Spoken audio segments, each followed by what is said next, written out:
বাড়ির সামনে এবছর এত বৃষ্টির জল যে উঠোনে জল চলে আসছে একদম।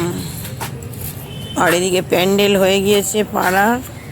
এই যে এটা হচ্ছে মা মনসার মন্দির, আর এই যে গেট থেকে বেরোলেই রোড, আর এই যে প্যান্ডেল বাঁধা হচ্ছে দুর্গা পুজোর।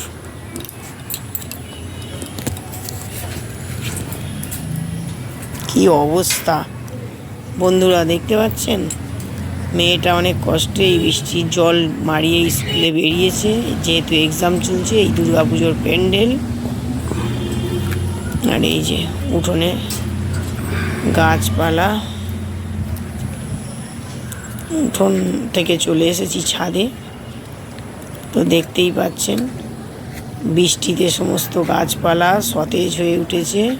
পরিষ্কারও করা হয়নি ছাদটা, অনেকদিন পরিষ্কার করতে হবে।